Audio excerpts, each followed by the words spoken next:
Alhamdulillahi Rabbil Alamin walhamdulillahi alladhi an'amana bi ni'matihi tatimmus salihat.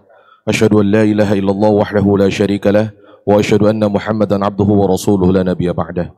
Allahumma salli wa sallim wa barik ala sayyidina Muhammad wa ala alihi wa ashabihi wa man tabi'ahum bi ihsanin ila yaumiddin, amma ba'd. Yang pertama-tama yang saya hormati selaku pengurus Masjid Al-Badar dan para asatiz, para hujjaj dan para jamaah Masjid Al-Badar yang mohon maaf namanya saya tidak sebutkan satu persatu, tapi insya Allah tidak mengurangi rasa ta'zim saya kepada para pengurus sekalian, kepada para asatiz sekalian, dan kepada para hujjaj sekalian. Alhamdulillah Allah masih memberikan saya kesempatan bisa hadir di majelis ini dalam rangka saling mengingatkan satu sama lain. Karena duduknya saya di sini bukan berarti saya yang paling benar, jika ada salah mohon diingatkan. Ma'asyiral muslimin rahimani wa rahimakumullah, kita sudah berada di penghujung bulan Januari. Dan di bulan Januari ini liburnya banyaknya luar biasa. Dan itu biasanya kalau orang kantoran liburan dipakai buat apa biasanya tuh? Jalan-jalan, healing, bukan jalan-jalan sekarang, healing gitu. Ngumpul sama keluarganya, pergi ke tempat yang mereka inginkan, menginap di hotel yang mereka inginkan gitu. Dan itu nikmat dari Allah Subhanahu wa taala. Dan jangan sampai na'udzubillah nikmat yang Allah titipkan ini kepada kita menjadi musibah gitu. Jangan sampai nikmat yang Allah titipkan kepada kita menjadi musibah. Karena Allah berfirman dalam surah An-Nahl ayat 18, "Wa in ta'uddu ni'matallahi la tuhsuha." Seandainya kalian mencoba untuk menghitung nikmat Allah Subhanahu wa taala, mustahil kalian bisa hitung. Mustahil kata Allah. Kalau misalkan bapak-bapak yang hadir di sini ditanya, "Pak, banyak enggak nikmat Allah yang Bapak terima?" Kalau Bapak ditanya nih, "Banyak enggak nikmat Allah yang Bapak terima?" Banyak. Coba Pak, tolong sebutin 10 aja kalau emang banyak. 10. Coba. Tadi Bapak bilang banyak kan menerima nikmat dari Allah. Tolong sebutkan 10 saja nikmat yang Allah titipkan kepada kita. Apa aja tuh? Iman, Islam, sehat. Ayo dikeroyok bareng-bareng nih. Apa lagi? Nikmat Islam, iman, sehat, umur, apa lagi? Rizki, keluarga, apa lagi? Pekerjaan, 7 udah tuh. Nah, bayangkan 10 nikmat saja yang harusnya kita bisa sebutkan dengan mudah, sulit kita sebutkan. Tandanya apa? Makanya di ujung ayatnya Allah berfirman, "Innallaha laghafurur rahim." Sesungguhnya Allah Maha Pengampun lagi Maha Penyayang. Kenapa kok di awal ayat Allah bilang menyatakan bahwa nikmat yang Allah berikan kepada kita banyaknya luar biasa, tapi kok di ujung ayatnya Allah berfirman bahwa sesungguhnya Allah Maha Pengampun lagi Maha Penyayang? Karena kebanyakan dari manusia, na'udzubillah, ketika Allah titipkan nikmat kepada mereka, mereka lupa dengan nikmat tersebut. Dan kita salah satunya. Gitu. Maka muncul pertanyaan, siapa yang Allah sayang di sini? Yang Allah sayang di sini adalah orang-orang yang ketika mereka dititipkan nikmat oleh Allah Subhanahu wa taala, kemudian mereka lupa terhadap nikmat tersebut, kemudian mereka bertaubat kepada Allah Subhanahu wa taala, maka merekalah orang yang disayang oleh Allah Subhanahu wa taala. Contoh yang paling sederhana begini, Pak. Bapak ngasih uang ke istri, ngasih uang jajan ke anak 10.000 lah anggap. Karena sayang atau kasihan? Karena sayang atau kasihan? Sayang. Bapak pergi ke salah satu tempat belanja. Ada tukang parkir. Bapak kasih juga 10.000. Karena sayang atau kasihan? Beda? Beda? Allah juga begitu. Allah ngasih rezeki, memberikan rezeki kepada siapa saja. Mau kita, mau orang kafir, Allah kasih semua rezeki itu.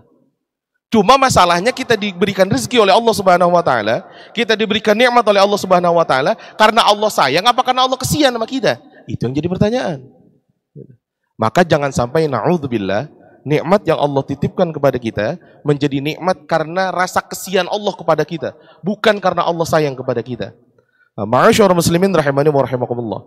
Di dalam kitab Nashihul Ibad, karya Syekh Imam An-Nawawi, Ali bin Abi Thalib radhiyallahu anhu karamallahu wajhah, beliau mengatakan, an-ni'am, sebuah nikmat, maksudnya adalah a'dhamuha, yang paling besar. Karena kalau misalkan kita sebutin masalah nikmat Allah yang Allah kasih ke kita, itu banyaknya luar biasa. Tapi yang paling besar, kata Sayyidina Ali radhiyallahu anhu, beliau mengatakan sittatu asya, ada 6 hal. Yang pertama apa? Al-Islam wal Quran wa Muhammadur Rasulullah. Ini tiga kata ini disebutkan secara berurutan, dijelaskan secara berurutan. Apa penjelasannya? Dikatakan wa yanbaghi lana an naqula kulla yaumin, maka dianjurkan kepada kita yang mengaku beriman kepada Allah Subhanahu wa taala untuk mengucapkan doa ini setiap hari. Apa bunyi doanya? Raditu billahi rabba wa bil islami dina wa bi Muhammadin nabiyya wa rasula wa bil Qur'ani hukman wa imama. Jadi aku ridho Allah sebagai Tuhanku. Aku ridho Islam sebagai agamaku. Aku ridho Nabi Muhammad sebagai nabiku, dan aku ridho Al-Qur'an menjadi pedoman dan sumber hukum hidupku. Nah, ini harus kita baca setiap hari. Kenapa? Karena 3 nikmat ini merupakan 3 nikmat terbesar yang Allah berikan kepada kita. Contoh paling sederhana begini. Kita bahas satu-satu, kita breakdown satu-satu. Masalah nikmat Islam. Ada di sini yang dari mulai lahir sampai sekarang lahirnya Islam, ada? Ada. Pernah baca syahadat? Pernah baca syahadat? Pernah, bahkan di sholat pun kita baca syahadat. Pertanyaannya, pernah nggak ketika baca syahadat nangis? Pernah nggak? Belum pernah ya? Sekarang Bapak coba cari di YouTube, banyak para mu'allaf, orang yang hatinya dilembutkan oleh Allah Subhanahu wa taala. Mereka bersyahadat hanya mengucapkan asyhadu an la ilaha illallah wa asyhadu anna Muhammadar Rasulullah. Aku bersaksi bahwa Allah adalah Tuhanku dan Nabi Muhammad adalah utusannya. Nangis gak mereka? Nangis gak mereka? Nangis. Itulah nikmatnya Islam, nikmatnya iman. Tapi kita yang dilahirkan dari mulai kecil sampai sekarang, kita mengaku beriman kepada Allah Subhanahu wa taala, jangan-jangan belum mencicipi namanya halawatul iman, manisnya iman. Jangan-jangan begitu. Karena selama ini kita baca syahadat ya sudah, tinggal baca saja. Maka nikmat Islam itu merupakan salah satu nikmat besar yang Allah titipkan kepada kita. Yang kedua, nikmat Nabi Allah Muhammad sallallahu alaihi wasallam. Kenapa Nabi Allah Muhammad sallallahu alaihi wasallam menjadi salah satu nikmat yang besar? Karena satu-satunya umat yang akan bisa diberikan syafaat nanti di yaumil qiyamah hanya umatnya Nabi Muhammad sallallahu alaihi wasallam. Dan kita insya Allah salah satu dari mereka. Dan kita memohon kepada Allah Subhanahu wa taala semoga kita termasuk orang yang mendapatkan syafaat Nabiullah Muhammad sallallahu alaihi wasallam di yaumil qiyamah nanti insya Allah. Ini nikmat yang kedua. Dan nikmat yang ketiga, nikmat Al-Qur'an. Nah, ini orang jarang menikmati nikmat yang ini.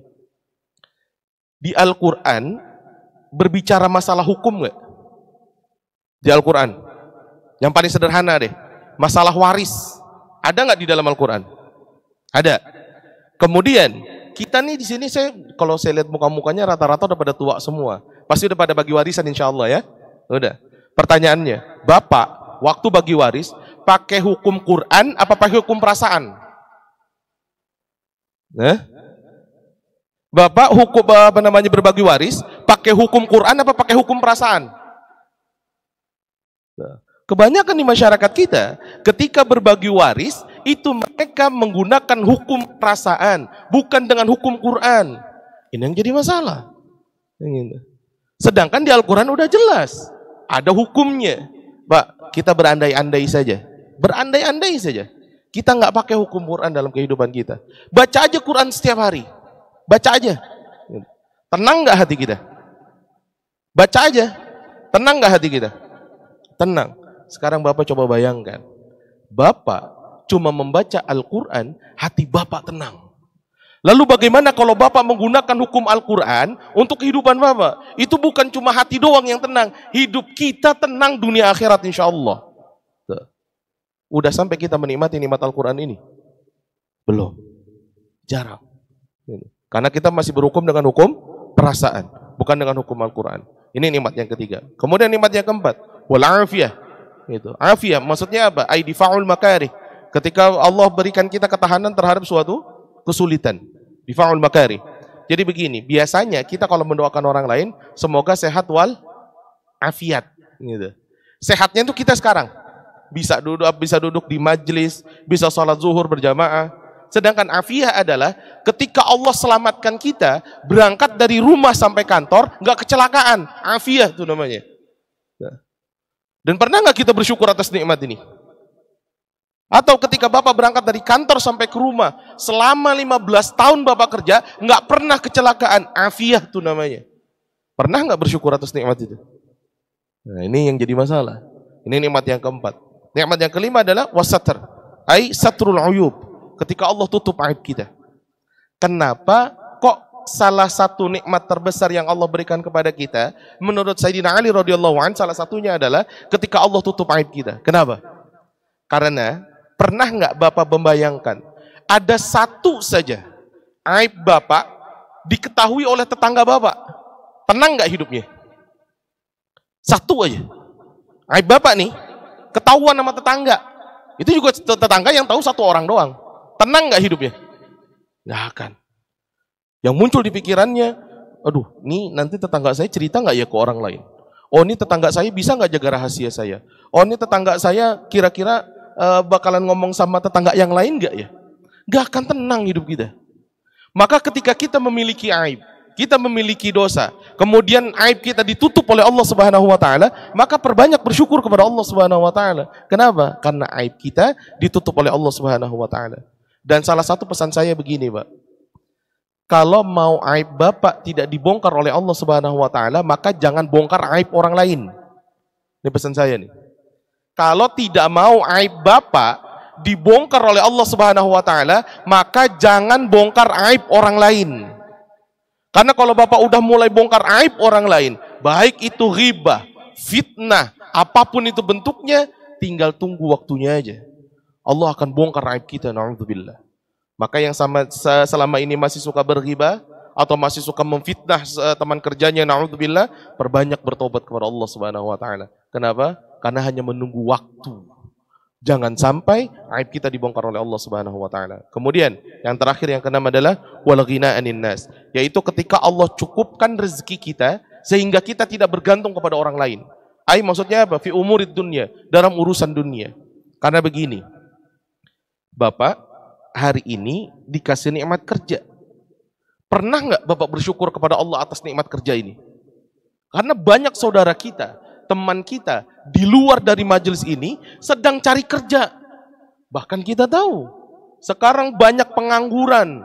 Bahkan ketika ada satu loker pekerjaan yang itu gajinya nggak seberapa, yang ngantrinya banyaknya luar biasa. Saking apa? Saking susahnya cari kerja. Sekarang Bapak diberikan pekerjaan oleh Allah Subhanahu wa taala. Tanya sama diri Bapak, lebih banyak syukurnya apa protesnya? Coba. Ketika Allah berikan pekerjaan kepada kita, itu Allah cukupkan rezeki kita. Bisa cicil rumah, bisa nyekolahin anak, bahkan bisa menghadiahkan orang tua, menafkahi orang tua. Itu kan nikmat dari Allah Subhanahu wa taala. Maka sekarang Bapak tanya sama diri Bapak, itu atas nikmat Allah yang telah Allah berikan kepada kita, nikmat pekerjaan ini, lebih banyak mana? Protesnya atau lebih banyak syukurnya? Kalau masih ternyata na'udzubillah, nikmat pekerjaan ini ternyata lebih banyak protesnya, maka saran saya satu, perbanyaklah beristighfar kepada Allah Subhanahu wa taala. Ma'asyiral muslimin rahimani wa rahimakumullah, maka Muhammad bin Katsir, beliau mengatakan bahwa dari Abu Hazim di dalam kitab Jami'ul Ulum wal Hikam, beliau mengatakan kullu ni'matin la tuqarribu minallahi azza wajal. Setiap nikmat yang tidak mendekatkan dirinya kepada Allah Subhanahu wa taala, fahiya baliyah, maka itulah yang disebut dengan musibah. Maka jadi sekali lagi, jangan sampai na'udzubillah nikmat yang Allah berikan kepada kita menjadi musibah. Nah, ma'asyiral muslimin rahimani wa rahimakumullah, muncul pertanyaan begini. Kenapa nikmat yang Allah berikan kepada kita kok Allah tarik lagi? Kenapa nikmat yang Allah berikan kepada kita kok Allah cabut? Ternyata alasannya disebutkan di dalam Al-Quran. Yang pertama, di dalam surah Ibrahim ayat 34 Allah berfirman, wa atakum min kulli ma sa'altumu. Apapun yang kalian minta Allah pasti beri. Sekali lagi, Janji Allah seperti itu. Apapun yang kalian minta, Allah pasti beri. Masalahnya adalah masalah waktu aja. Ada yang Allah minta sekarang dikasih besok. Ada yang minta sekarang dikasih 20 tahun lagi. Ada yang minta sekarang baru dikasih nanti di yaumil qiyamah. Ada. Jadi tergantung Allah. Jadi apapun yang kita minta hari ini, Allah pasti kasih. Cuma masalah waktu aja. Jadi kemudian di lanjutan ayatnya Allah berfirman, wa in tuddu ni'matallahi la tusuha. Maka seandainya kalian menghitung nikmat Allah Subhanahu wa taala, kalian tidak akan pernah bisa menghitungnya. Maka di ujung ayatnya Allah memperingatkan sifat manusia, innal insana kafar. Karena sesungguhnya manusia itu memiliki sifat zalim dan kufur terhadap nikmat Allah Subhanahu wa taala. Kalau kufur nikmat kita udah tahulah gitu. Masalahnya zalimnya ini. Zalim. Apa arti zalim? Yang paling mudah. Apa arti zalim? Tidak menempatkan sesuatu bukan pada tempatnya. Itu zalim. Contoh yang paling sederhana. Mohon maaf, Pak. Kalau saya boleh bertanya kembali, apa hukum rokok? Apa hukum rokok? Tergantung nih. Kalau yang ngerokok bilangnya makruh.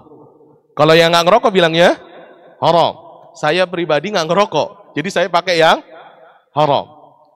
Bapak diberikan rezeki oleh Allah Subhanahu wa taala, dipakai buat beli rokok.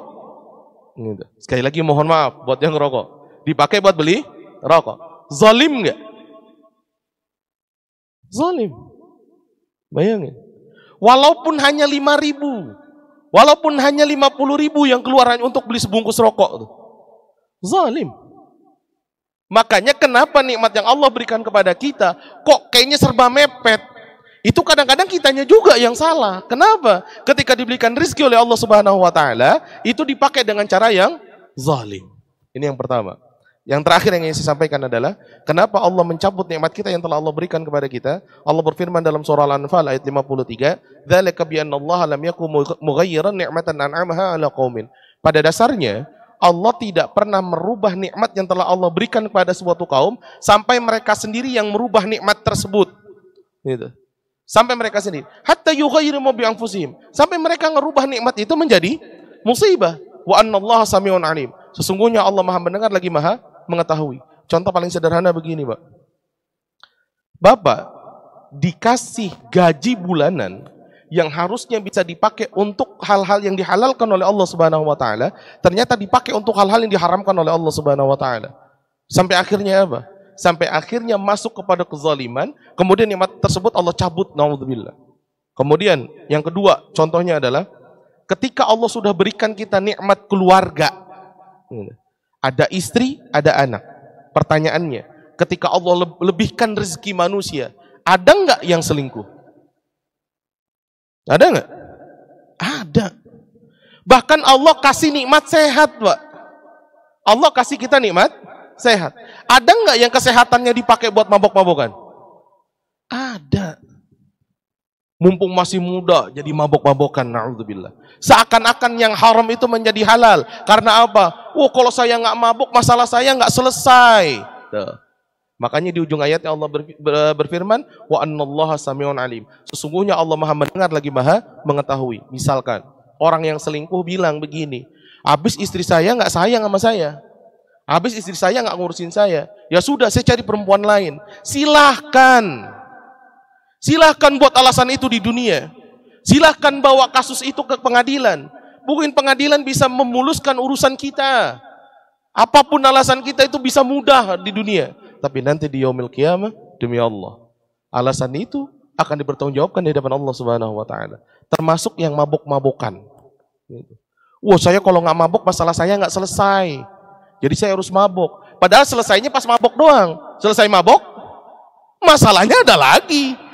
Gitu. Jadi cuma dia dijadikan alasan aja. Wa anallahu samiun alim. Allah Maha mendengar lagi Maha mengetahui. Silahkan bikin alasan buat mabok-mabokan.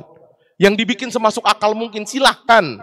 Yang haram seakan-akan menjadi halal silahkan. Tapi sekali lagi nanti ketika kita dibangkitkan di hadapan Allah Subhanahu wa taala, semua nikmat tersebut akan dipertanggungjawabkan di hadapan Allah Subhanahu wa taala. Ma'asyiral muslimin rahimani wa rahimakumullah, kita memohon kepada Allah Subhanahu wa taala semoga rezeki yang kita terima menjadi rezeki yang halalan thayyiban mubarakan fi insyaallah. Dan kita memohon kepada Allah Subhanahu wa taala semoga Allah panjangkan umur kita dalam ketaatan kepada Allah Subhanahu wa taala, dan semoga Allah jadikan keturunan kita keturunan-keturunan yang saleh dan salehah, keturunan-keturunan yang muslih dan muslihah. Dan kita memohon kepada Allah Subhanahu wa taala semoga Allah tutup usia kita dalam keadaan husnul khatimah insyaallah. Amin amin ya rabbal alamin. Cukup sekian dari saya. Kita tutup dengan baca hamdalah alhamdulillahirabbil alamin, dan kita tutup dengan baca doa kafaratul majlis. Subhanakallahumma wa bihamdika asyhadu an la ilaha illa anta astaghfiruka wa atubu ilaik. Segala kekurangan yang murni dari diri saya pribadi dan bisikan syaitan, kesempurnaan itu mutlak milik Allah Subhanahu wa taala. Billahi taufiq wal hidayah. Wassalamualaikum warahmatullahi wabarakatuh.